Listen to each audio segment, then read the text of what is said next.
Bonjour à toutes et à tous, je reçois aujourd'hui Tamim El-Bacha, le directeur pédagogique et qualité d'Audencia Business School, une grande école de commerce basée historiquement à Nantes, mais maintenant qui se développe un peu partout dans le monde, notamment à Paris et en Chine. Bonjour Tamim. Bonjour. Bienvenue. Alors, Audencia, une école de commerce, dans mon souvenir, on parlait beaucoup de gamification au sein d'Audencia. Ça veut dire que la transformation digitale, avant la crise, on l'avait vue à l'aune de la gamification. Ça veut dire quoi? Tout à fait. À l'époque, on a commencé, avant Covid, avant tout l'événement qui est arrivé, à penser des case studies et cas d'études qui sont basés sur la gamification. Pour elle est toujours un peu plus engageante pour les étudiants, un peu plus marrant, un peu plus proche. Et l'apprenant, ils sont bien apprécié ça. Et on a continué à faire ça en permanence. Alors, c'était pas un jeu hein, quand il a fallu tout transformer. L'accélération a été brutale, j'imagine, et il a fallu pas simplement gamifier, mais accélérer tous les process et l'organisation de l'école. Tout à fait. Donc, on a assez rapidement constitué un cellule de crise, si on peut l'appeler comme ça. Mais derrière ça, on a formé beaucoup de collaborateurs, hein, notamment avec les médiathèques, avec certains profs qui sont référents.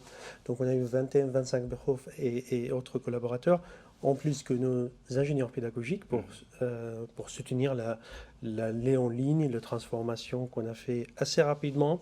Donc, on a eu des chats, on a utilisé beaucoup les chats pour faire le soutien un peu en live avec les profs, mais aussi avec les étudiants. On était aussi prêts auprès de nos étudiants à faire ça. Après, on a désigné assez rapidement avec les étudiants. Entre eux, il y avait des groupes d'aide, d'entraide aussi. Donc c'était assez rapide, c'était assez réactif, mais on a bien géré et le feedback d'étudiants, le retour des étudiants, c'était excellent. Donc on est très très très très fiers de ce qu'on a fait avec la situation. Mais ce qui est intéressant, c'est que dans la transformation digitale, c'est mettre les tuyaux, c'est mettre les cours, c'est avoir les évaluations, mais c'est aussi avoir la perception des usagers. Tout à fait. Et je pense aujourd'hui, on ne peut pas échapper à cette question-là. Aujourd'hui, on travaille avec les étudiants dans tous nos chantiers, nos axes de progression sur l'ingénierie pédagogique. On invite les étudiants dans nos focus group. Récemment, on a fait des focus group avec Grand Tech, Tech Grand Ouest et on a invité les étudiants pour s'exprimer, qu'est-ce qu'ils veulent, Et c'est surprenant parce qu'on a tendance à penser que l'étudiant voulait que du digital, que les flexibilités. Mais au final, qu'est-ce qu'il sort aujourd'hui? Qu'il aime bien la mixité entre les deux. Et ce monde de digital, maintenant, Oui, c'est c'est le monde ça, de la oui. mode, qu'il aime bien vivre en permanence en échange entre les deux mondes. Il n'y a, pas d'équilibre, hein, j'ai envie de dire 50-50, c'est surtout, il y a des cours qui sont prévus online et d'autres méthodes d'enseignement qui sont prévues en physique. Hein. C'est ça aujourd'hui, de manière physique. Tout à fait. Et je pense aujourd'hui, on est en train de dépasser cette étape-là, qu'on dit il y a un cours en ligne, il y a un cours en offline, il y a des classes inversées, classes normales. Et qu'est-ce qu'on est en train de faire en disant ben, comment on mélange les deux? Comment on Ouais. mélange l'expérience étudiant digitale à la fois dans les cours asynchrones, Oui. dans les cours synchrones, et qui impliquent des outils digitaux dans le cours ou non. Mhm. Et les investissements nécessaires dans une business school qui est dans une compétition mondiale sont importants, j'imagine. Et est-ce que vos partenaires exigent aussi de vous une adaptation en temps réel de vos moyens?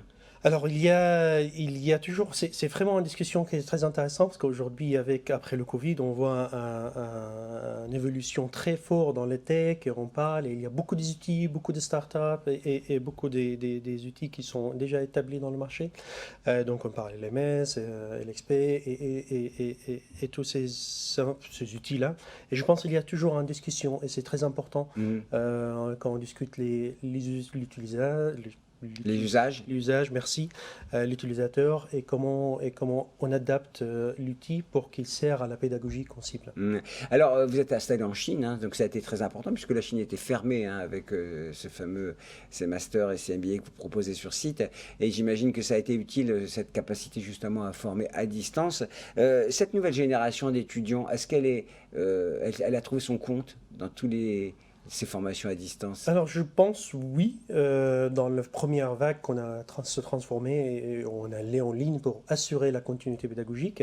Maintenant, je pense qu'il y a une exigence qui est très importante vis-à-vis à toutes les universités, toutes les business schools et dans le monde entier, que c'est pas juste un cours en ligne, ça veut dire qui est transmis avec un vidéo live. Maintenant, il exige une pédagogie bien pensée sur les compétences, sur les objectifs pédagogiques et comment on aligne l'expérience sur ça. L'expérience et la data, justement, comment vous la traitez chez vous? Comment vous avez réussi à faire du projectif avec toutes les datas que vous collectez? Alors c'est très important, c'est un chantier vaste et énorme. Bien sûr, on a créé des data lakes et on est en train de travailler sur la connexion entre les outils parce que ce n'était pas toujours évident. Et on est en train de s'axer sur la personnalisation de parcours étudiants, mais aussi on est en train de penser les expériences étudiants avant qu'il arrive, parce que aujourd'hui, quand quelqu'un arrive chez nous, il y a une expérience qu'il a eue avant, soit dans leur classe préparatoire, soit une mission parallèle, oui, c'est ça. Et même les masters spécialisés, ils ont étudié avant. Et donc, comment on entre ça dans la personnalisation et pour projection sur les métiers, futurs métiers. Et donc, on est en train de connecter aussi le pédagogie pendant, avec avant et après. D'accord. Il y aura quand même un contact avec son prof, enfin, il n'y aura pas qu'une machine qui lui dira ce qu'il fera comme métier, j'imagine, à l'avenir. Les nouvelles générations, de toute façon, elles vous mettent la pression hein, pour justement être up-to-date en termes de techno. Absolument. Ah bon, je suis un prof, donc... Vous avez la pression. Donc les étudiants n'hésitent pas à me faire part de leurs remarques et leur avancement. Alors c'est très intéressant parce qu'elles demandent de plus, mais elles demandent plus de cohérence. Donc c'est pas plus des outils. C'est très intéressant qu'est-ce que je vois personnellement et mes collègues me disent aussi. C'est pas nécessairement plus d'outils, c'est la plus de cohérence. Donc la connexion entre l'outil et encore pour faire quoi. Donc on nous demande, vous me demandez de faire ça, d'utiliser cet outil, de recueillir les besoins, de faire un brainstorming sur mais pourquoi en fait, pourquoi. Et ça c'est très intéressant comme exercice. On revient à la base de pédagogie. On fait les actions et l'activité pour faire quelque chose. Et la compétition mondiale, vous êtes pas. Alors je sais que vous avez signé un accord avec Columbia University, une des Ivy League, hein, on peut dire, c'est comme ça aux États-Unis. Est-ce que ces grandes universités, ils sont vraiment très avancés? Alors je dirais oui. En fait, aujourd'hui, je pense qu'il y a différentes vitesses dans le monde entier et avec l'acceptation différente de l'utilisation digitale. J'ai passé 10 ans en Angleterre et on voit là-bas aussi il y a un avancement important sur ce sujet-là. Mais ça veut dire que, il y a beaucoup d'avantages sur ça parce qu'on peut apprendre des expériences des autres. Je travaille avec l'Open University où on a conçu le cours en ligne à distance pendant des décennies. Et là, on voit qu'on peut, avec l'échange, on peut rattraper et aussi échanger sur les nouvelles pratiques et comment le faire. On peut rattraper et même dépasser. C'est ça la chance de la transformation que nous connaissons. Merci beaucoup, Tamim El-Bacha. Je rappelle que vous vous occupez de la pédagogie et de la qualité au sein d'Audencia Business School. À très bientôt. Merci. Merci.